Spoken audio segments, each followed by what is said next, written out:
জীবনটাই এই মোবাইলের উপরেই শেষ। কয়েকজনের বৈশা বৈশা মাশাআল্লাহ মানে আকাম করার তো সারা সব জায়গায়, তো এইখানেও এটা বইয়া বইয়া ঘুরাইতে আছে। মানে জিন্দিগির মূল উদ্দেশ্যই বুঝছে যে মোবাইলটা, এটারে নিয়ে সারা দিন রাত কোনো ভদ্রতা, এখানে ওলামায়ে কেরাম আছে, বয়স্ক মানুষ আছে, তালিব ইলম আছে, কিছুর কোনো পরোয়া নেই, আমি আর আমার মোবাইল খালাস। এরপরে অন্য কোনো কিছুর দিকে তাকাইবার মতো কোনো ফিকির মানসিকতা আমার মধ্যে নাই। এই এক মানসিকতা আমাদেরকে চাইপা বসে, ভূতের মতো, জিনের মতো। বর্তমান মোবাইলের এই আসক্তিটা, এটা জিন ভূতের আসক্তির চাইতে বেশি। জিন ভূত ধরলে যেমন হয় তার চাইতে ভয় হয়। ছেলে পেলেদের মধ্যে কোনো আকল বিবেক নেই, যেখানে সেখানে যখন তখন ফিকির একটাই, একটা ছবি তুলল। এবার এটা হুজুর হোক, পাবলিক হোক, গরু হোক, ছাগল হোক, যেটা হোক সেটা, মোবাইলের মধ্যে কিছু উঠাইতে পারাটাই হলো সার্থকতা, এটাই জীবনের সফলতা। এত ফালতু কাজে মোমেন জিন্দেগি নষ্ট করে না। আল্লাহ তাআলা কোরআনুল কারীমের মধ্যে বলছেন যে সমস্ত মোমেন জান্নাতুল ফেরদাউস, জান্নাতের অধিকারী হবে, তাদের পরিচয় বৈশিষ্ট্য বলতে গিয়ে আল্লাহ তাআলা এটাও বলছেন, ওয়াল্লাযীনা হুম আনিল লাগযি মুরিদুন, যারা যাবতীয় অনর্থক কথা এবং কাজ থেকে নিজেকে বিরত রাখে, আল্লাহ তাআলা বলেন তারা জান্নাতুল ফেরদাউসের অধিকারী। কোরআনুল কারীমে আল্লাহ তাআলা বলছেন আমার অত্যন্ত মায়ার বান্দা কারা, আল্লাহ তাআলার প্রিয় বান্দা, আদরের বান্দা, ইবাদুর রহমান, মায়ার বান্দা। এই এদের পরিচয় বলতে গিয়ে আল্লাহ তাআলা একটা পরিচয় এটাও বলছেন, ওয়া ইযা মাররু বিল লাগবি মাররু কিরামা, যে কোনো অনর্থক কথা এবং কাজের পাশ দিয়ে তারা যখন যায় তো ভদ্রচিতভাবে এড়িয়ে যায়, মানে সেখানে বসে না, অংশগ্রহণ করে না, বরং পাশ কাইটা চলে যায়। আল্লাহ তাআলা বলেন এরা আমার অত্যন্ত আদরের মায়ার বান্দা। লা ইলাহা ইল্লাল্লাহু ওয়াহদাহু লা শারীকা লাহু ওয়া নাশহাদু আন্না সাইয়্যিদানা ওয়া হাবিবানা ওয়া মাওলানা মুহাম্মাদান আবদুহু ওয়া রাসূলুহু। আম্মা বা'দু فأعوذ بالله من الشيطان الرجيم. بسم الله الرحمن الرحيم. مثل الذين اتخذوا من دون الله أولياء من دون الله أولياء كمثل العنكبوت اتخذت بيتا وإن أوهن البيوت لبيت العنكبوت لو كانوا يعلمون.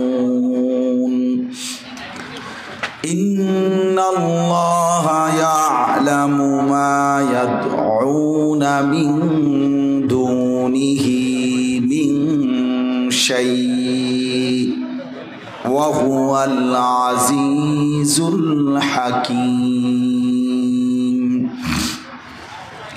وتلك الأمثال نضربها للناس وما يعقلها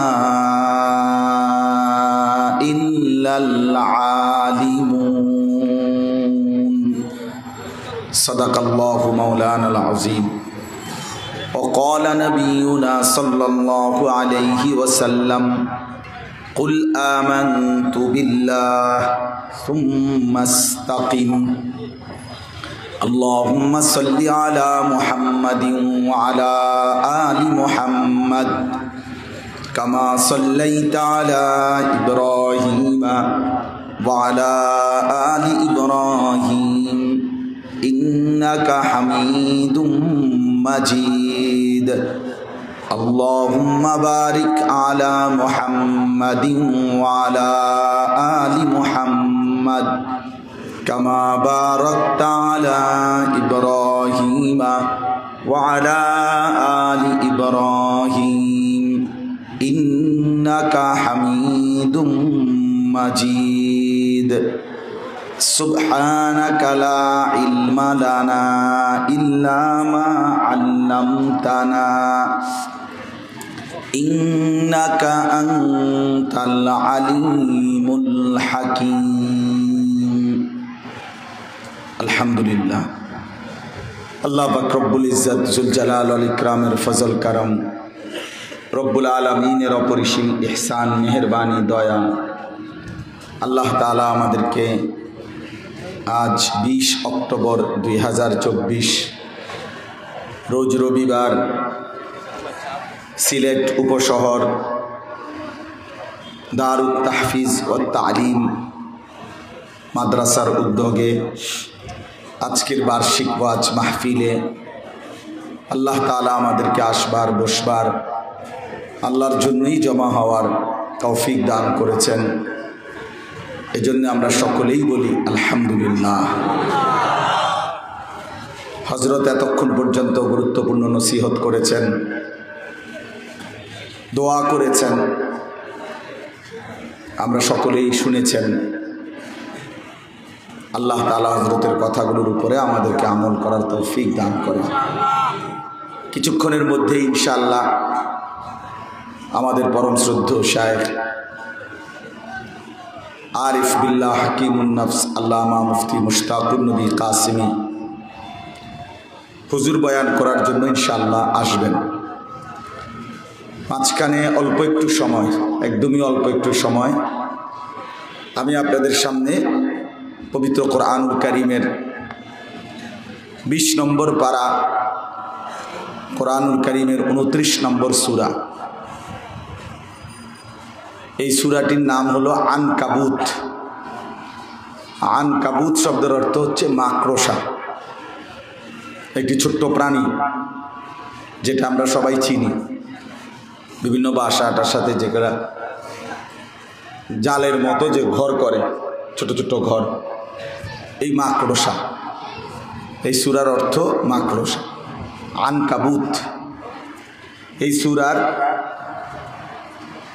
3টি আয়াত 41, 42, 43 আমি আপনাদের সামনে তেলাওয়াত করেছি।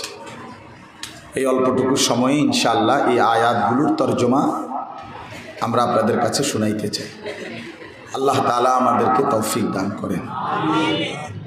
আল্লাহ পাক রব্বুল আলামিন আমাদেরকে 7 আসমান ও জমিনের মধ্যে যত কোটি নিয়ামত সব কিছু আল্লাহ তাআলাই আমাদেরকে দিয়েছেন। সমস্ত কিছু আল্লাহ তাআলা দেয়া। হুয়াল্লাযী খালাকা লাকুম মা ফিল আরদি জামিআ। আল্লাহ তাআলা বলেন যে আল্লাহই তোমাদের জন্য জমিনের সব কিছু বানিয়েছেন। সাখখারা লাকুম মা ফিস সামাওয়াতি ওয়াল আরদ। আল্লাহ তাআলা বলেন আসমান ও জমিনের সব কিছু আল্লাহ তাআলাই তোমাদের ব্যবহারের উপযোগী অধীনস্থ করে দিয়েছে। এই হাতে ধরা মোবাইলটা নিয়ে যদি এরকম একবার লারেন, উঠান, নামান, এই ফাজলামি করলে তো এইটাই হবে আর কি। কাজের কাজ তো আর কিছু হবে না, জিন্দিগির কোনো পরিবর্তনও হবে না, এই ফালতু কাজেই জিন্দিগি শেষ হবে। উলাইকা ইউজজাউনাল গুরফা। আল্লাহ তাআলা বলেন আমি তাদের জন্য আমার জান্নাতের কামরা, ঘর বিনিময় হিসেবে দেব। এজন্য অনর্থক কাজ না করা, শুধু শুধু শুধু শুধু ওলামায়ে কেরাম যখন উপস্থিত আছে তখন এই হাতে ধরা এই মোবাইলগুলো নামায় ফেলে। এত সুবিধা, নিজে দিল থেকে কিছু কথা শুনলে, নিজের কলিজার মধ্যে গ্রহণ করলে এটা লাভ বেশি। আমি কি ফায়দা হবে আরেকজনকে দেখাইলাম যে আমি এটা ওয়াজ এটা উঠাইছি, হুজুরের ছবি উঠাইছি, তো কি হবে এতে?